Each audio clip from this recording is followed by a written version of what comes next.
Hello and welcome to another episode of Chuchu is a Ranker, and on this episode we are going to be discussing the discography of the British rock band Editors. Formed in 2002 and hailing from Birmingham, Editors arrived in the mid-2000s resurgence of post-punk, which was a genre suddenly shocked back into life by the huge cultural impact of Interpol's Turn on the Bright Lights. Editors went on to spearhead that movement, becoming extremely popular in the UK, with their first two albums going platinum and providing a swathe of hit singles, including two that entered the top 10. After the band's third LP, In This Light and On This Evening, the popularity of Editors started to drop off significantly, but they still caught a sizable cult following and have retained a sterling reputation as an excellent live act. And as for my own fandom, yeah, I like Editors. Like, they've never been one of my absolute favourite bands or anything, but I've always kept one eye on them, and I had heard all but one of these albums prior to making this list. So, without further ado, let's be complete rankers and rank up a storm. These are the studio albums of Editors, ranked from worst to best.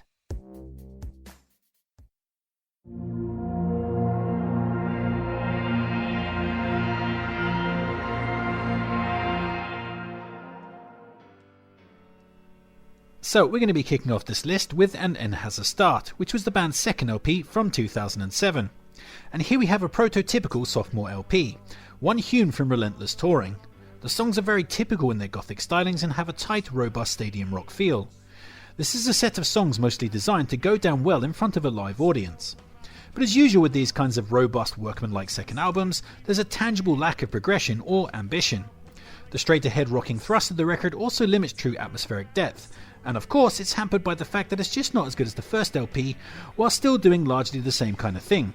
As I said, it really is a prototypical type of sophomore album. That said, even when Editors are at the most unimaginative, they're still not that bad, and the LP still has a lot of really enjoyable material to soak up. Opener, Smokers Outside the Hospital Doors, is a lovely miserable ballad that has an epic stadium rock lilt to it.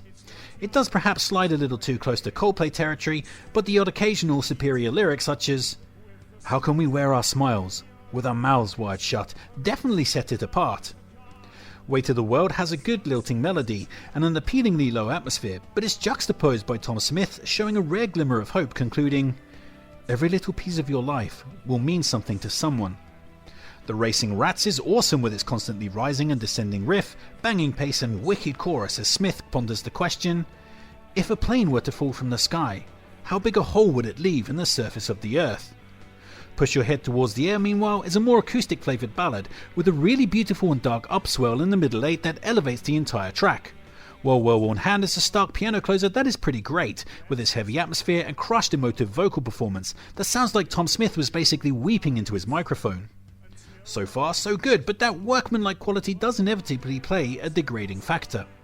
Some of the more straight-ahead blustery rockers, such as the title track An End Has a Start, or Bones, don't really offer up anything new, sounding like less good repetitions of things from the first LP, even though, admittedly, I am kind of partial to Bones' stuttergun chorus. But the nadir of the record comes via the back-to-back late album pairing of Escape the Nest and Spiders, which are a duo of tracks that have the words "should have been a B-side" stamped all over them. But yeah, despite having some issues with the lazier cookie-cutter moments on this LP, I still enjoy this second outing from Editors. As I previously said, even at their weakest, the band still have things to recommend about them. Plus, this record does have an enjoyable nostalgia attached to it these days. 3.5 stars.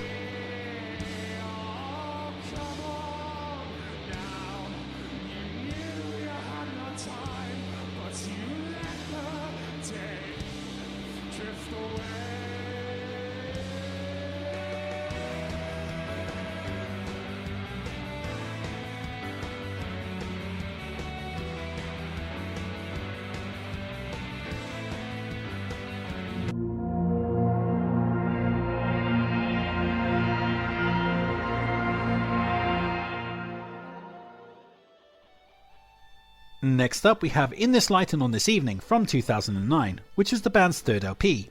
And after almost running the gothic guitar rock sound into the ground on their last release and previous entry on this list, here the band turned wholesale into gothic tinged synthpop. And as later albums would definitely prove, that's not really a bad fit for Editors, but they've chosen to go about it in a really weird uncommercial kind of way here. This record by design is fairly unappealing, and I would assume that most people would have this at the bottom of their Editors ranking, and with good reason. The synth textures on this LP lack any kind of subtlety. They remind me of the big blocky primary colour style synths used by Genesis on albums like Abacab and their self-titled record, which might have been okay if the band had moved in a more poppy direction, but they've gone the other way here. This album is purposefully ugly, employing a lot of off-kilter minor key melodies and really leaning into a vibe of disturbing darkness. And those two elements just don't really work well together, making the album just sound like weird, just like ugly and weird. But here's the rub. In all of its oddball missteppy weirdness, I still kinda dig it. Whereas An End Has a Start was seemingly just going through the motions, there's genuine ambition here and an obvious desire for change. Have they nailed an entirely satisfying record here? No. But have they nailed what they were rather inexplicably going for? Yeah, I think they kinda have. This record is designed to challenge your expectations of editors, to throw a bit of genuine, ugly, uncommercial darkness at you. In a way, I think this record is the band opting out of mainstream success, kind of like what R.E.M. did with their album Monster. Maybe tired of the pressure to have to make pop hits, the band have just gone fuck it, and decided to have a good bash at repelling as many of their casual pop fans as possible. And it worked a treat, as editors never really had a viable pop hit after this. But as I said, I kinda like it. Like Bricks and Mortar has a nice steady rhythmic thump and an incremental build up that works well and carries the tune past the 6-minute mark without ever getting boring. Papillon is a great dance-inflected track with a cool crystalline melody and the catchy hooker Smith venomously spitting the line, "It kicks like a sleep twitch." Eat Raw Meat equals Blood Drool acts as the centerpiece of the LP and has an interestingly weird Kid A style Radiohead thrust to it, including some fun grotesque lyrical imagery such as chewing with an open mouth, raw meat, your blood drool attracts the flies, ugh, nasty. Opening title track In This Light and On This Evening and closer Walk the Fleet Road bookend the record with some nice slow burn and dour atmospherics, while The Boxer and Like Treasure represent the peak of the album. The twin ballads bring a nice cascading melancholia with them that is very emotive. Like Treasure is especially great when it reaches its climax and just starts raining icy synth lines down from its misery-stained sky. I mean, it's pretty fucking awesome. On the flip side, the Big Exit does a good job of being a bit too unlikable with its buzzsaw synth stabs and unsteadily bobbing seasick bassline, while I absolutely loathe the track You Don't Know Love. Its lyrics are terrible and heavy-handed, its synth textures sound like repurposed vomit, and its melody is as unappealing as having a homeless man season your fish and chips with piss instead of malt vinegar. But yeah, 2 duff tracks on an otherwise very interesting and bizarre record isn't enough to derail it. As I intimated, I can totally understand how some people could really hate this LP, and for their part I think editors are totally okay with that. Sometimes odd is a fun direction to go in, and so it is here. 3.5 stars.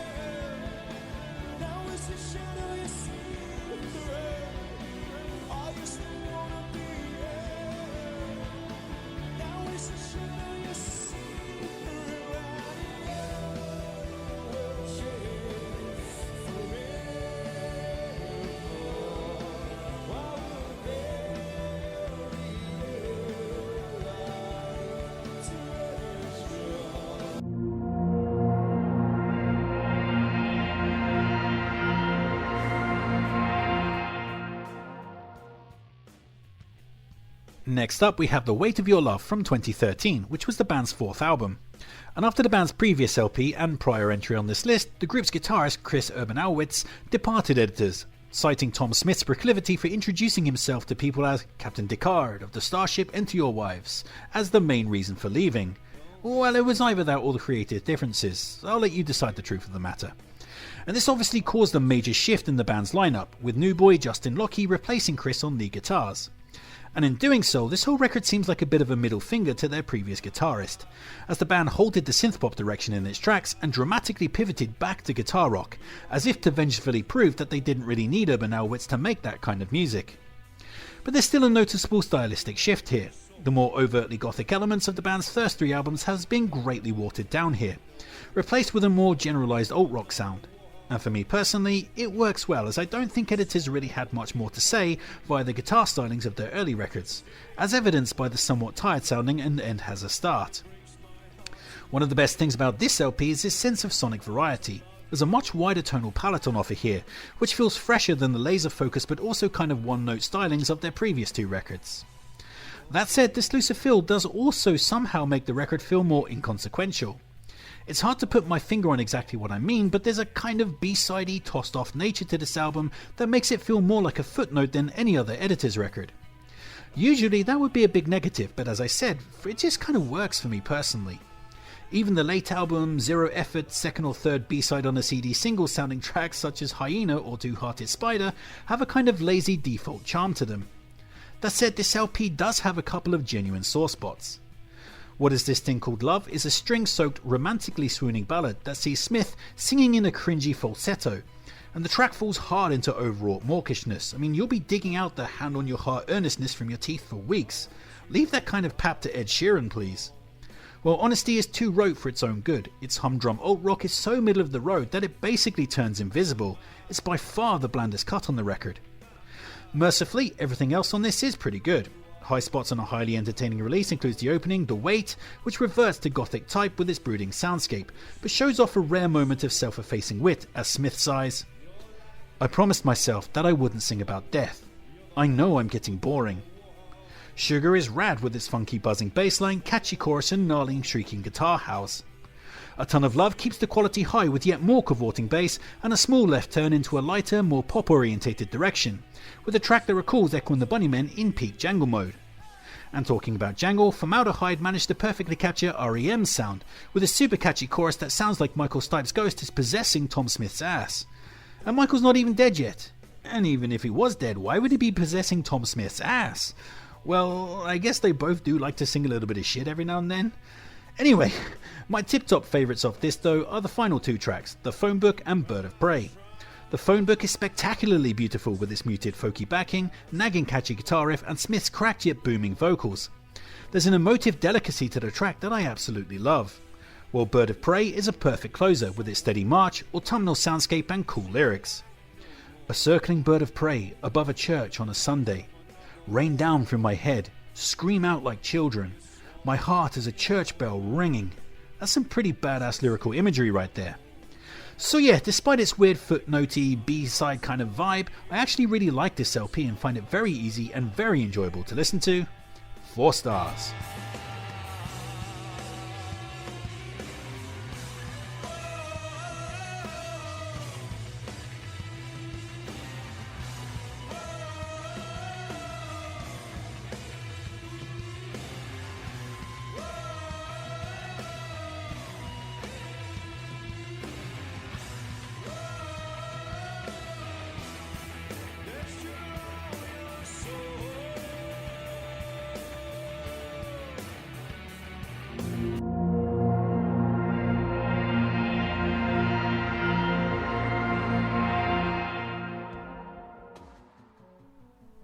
Coming in next we have In Dream from 2015, which was the band's 5th LP.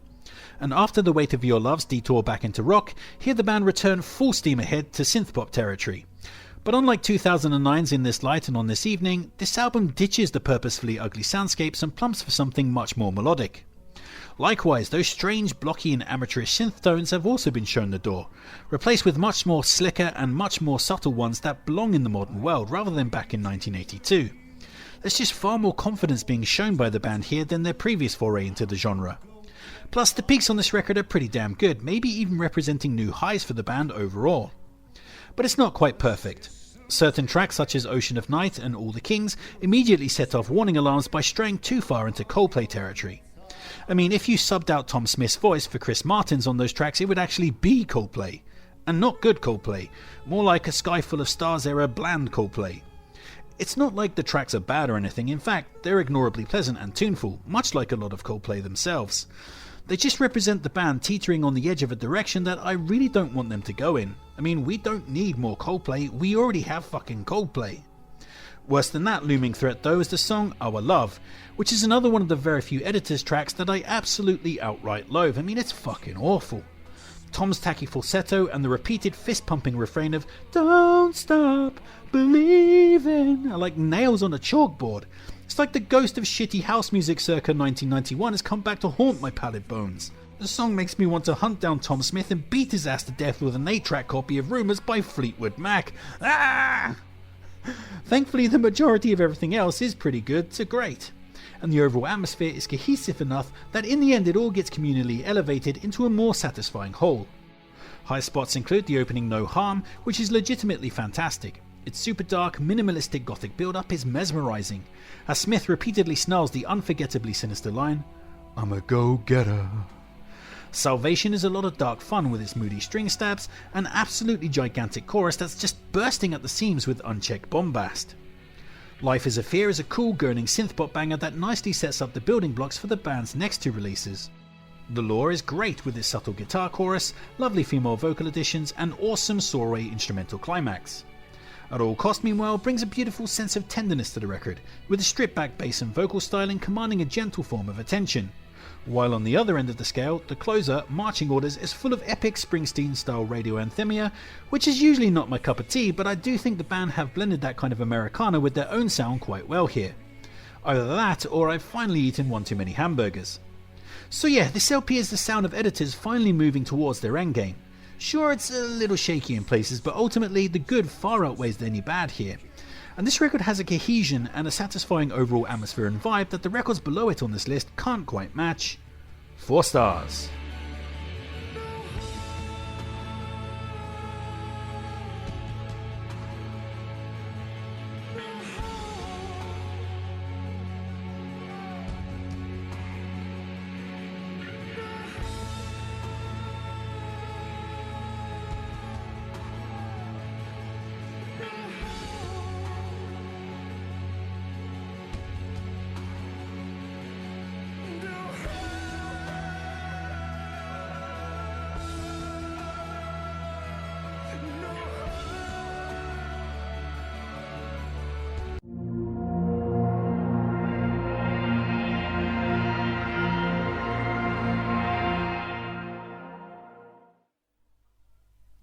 Next up we have Violence from 2018, which was the band's 6th LP. And this LP is like a straight evolution of their previous album and previous entry on this list, In Dream. The band have obviously paid attention to what was good about that album and have doubled down on that good stuff, while also sidelining anything from it that was a bit wobbly. It's slicker, better produced, catchier and also, crucially, dancier. Editors start stretching out their more rhythmic wings here. This LP feels like the pre-flight checks before the takeoff of their next album, EBM, which would go all in with the sweaty dance club beats. But the very best thing about this LP is its consistency. There are 9 tracks on the record and all of them are great. There are no weak spots on this album whatsoever. In fact, from a consistency and tonal balancing standpoint, there's a solid argument to be made for this being the very best Editor's record. But each track here adds something valuable to the overall, and I could reel off every one of them as a high spot. But seeming as there's only a finite amount of time in life, I'll stick to my cherry picks lest we accidentally enter our graves still talking about the minutiae of the dramatic guitar stabs on Magazine, or how the slick radio pop choruses of Cold and Darkness at the Door add new pages to the band's stylistic playbook. But my cherry picks would include Hallelujah, So Low, which is rad with its wicked explosive synth riff that feels like getting a massive shot of adrenaline just after your heart stops beating. Title track Violence has an air of swirling desperation about it, and a cool threatening bass pulse hiding underneath everything. The moment when that pulse blooms up to the surface during the track's reprise is pretty damn awesome.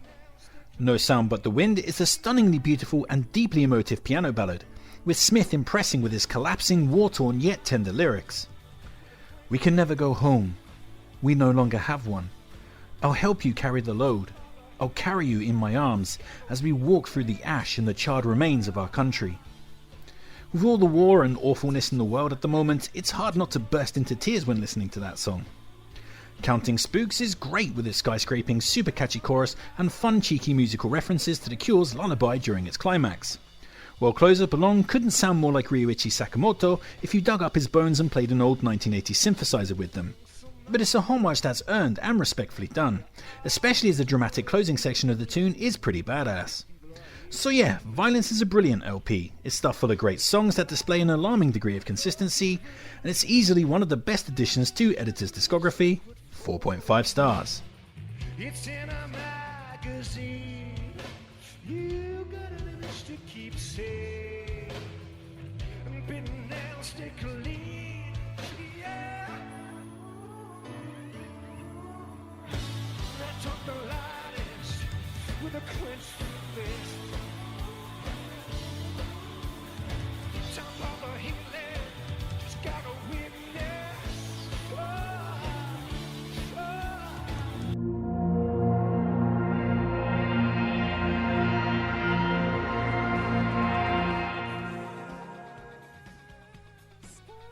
Next up we have EBM from 2022, which was the band's 7th LP and most recent to date.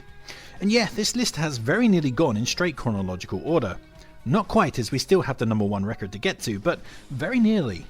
And EBM represents the culmination of the band's building interest in electronica and synthpop. An interest that began with their 3rd album, In This Light and On This Evening, and gained more confidence with every successive release, save for the sole outlier of The Weight of Your Love, which was a return to rock obviously. But here editors explode out of their rockish shackles completely, and with a chest-beating raw, unleash an adrenaline-fueled LP of balls-to-the-wall EDM. Hence the album's eye-rollingly naff pun of a title. And it slaps, it just absolutely fucking slaps. It really is quite surprising just how well editors have managed to pull this off. The record sounds so confident, almost like this has been editors' bread and butter from the get-go. And the level of consistency here is also extremely high, there's just not a weak track on this entire package. In fact, complaints are pretty thin on the ground and are resigned to nitpicks when they occur. But I guess I should note that this album only has one gear, and that's full ahead dance floor banger. If you don't want to listen to relentless beats and sweaty club energy, then EBM won't really do anything for you. And with that in mind, this LP also lacks that maudlin, emotive quality that defines a lot of the band's other work. No time for tears when you're doing lines of coke and shagging your best friend's bird in a toilet stall. Ah, the club, eh? Wait, what the hell am I talking about? My personal experience of clubbing is summed up perfectly in the Smiths song How Soon Is Now. If you know, you know. But for what it is, this record is genuinely excellent. As for highlights, it's actually a bit of a moot point, as the tracks mostly stay in the same kind of groove and all have the same plus points of thumping dance beats, crystalline synths, catchy choruses and buzzing bass work. They all kind of capture that Depeche Mode, Pet Shop Boys and orchestral maneuvers in the dark kind of vibe. It's all very thrilling and energetic stuff, but it doesn't really open itself up to a wide range of eloquent descriptions. I mean, it's a banging gothic tinged dance record, what more do you want from me? So yeah, despite the fact that there's not too much to get into when it comes to the individual details of the tunes themselves, unless you want to note the similarity of Picturesque to Take That's SOS, which is also a banger, or the nicely glowering refrain and epic stadium rock feel of Kiss, or the awesome fat beats and screaming guitar stabs on Strange Intimacy, or maybe to note the one major respite from the merciless club assault of Silence, which is very welcome at the time it arrives on the LP. But yeah, not that much really to get to the bottom of in the way of description, but it also doesn't diminish just how much relentless and danceable fun that this LP is. In fact, my favourite dance album of all time is Introspective by the Pet Shop Boys. That album is an absolute unassailable all-time classic, but EBM by Editors is not too far off that pace. For what this record is, I think it's pretty much perfect. 4.5 stars.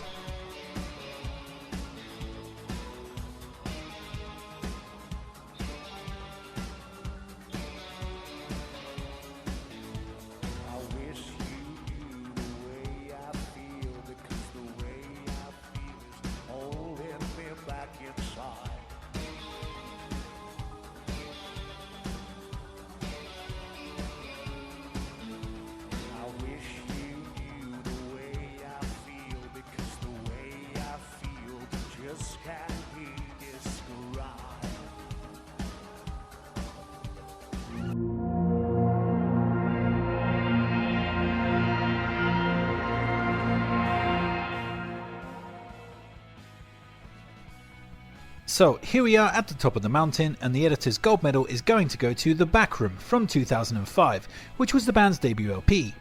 And at this point in time, the record feels like it's achieved the status of a minor modern classic. There's so much nostalgia wrapped up in this album for me that it's pretty hard to beat. In fact, when I made my 2005 Album of the Year list, it was The Backroom that came out on top of the podium. And what we have here is a fast-paced, energetic and always gloomy post-punk record that impresses with its immediate catchiness and consistency. Even though at times it does make you roll your eyes a little due to its rather blatant imitation of Interpol, which is something the band certainly took a bit of critical flack for back in the early period. But despite the emulaic nature of some of its material, The Backroom is still a really good and extremely consistent LP. In fact, the lack of originality is probably this album's only real fault. The songs themselves are all universally great, and the record's overall atmosphere is admirably energetic and delocorously gothic. The editor's original guitarist Chris Urban-Alwitz puts on a great performance here, his rhythmic stuttering guitar lines and odd phaser-driven tones giving the record a distinct identity that sits apart from any of the band's other work. Even the direct successor to this album, An End Has a Start, has a much more mainstream sounding guitar production to it, which makes it far less memorable. And then of course you have Tom Smith, whose baritone voice and gloomily emotive songwriting were fun things to see ascending up the UK pop charts.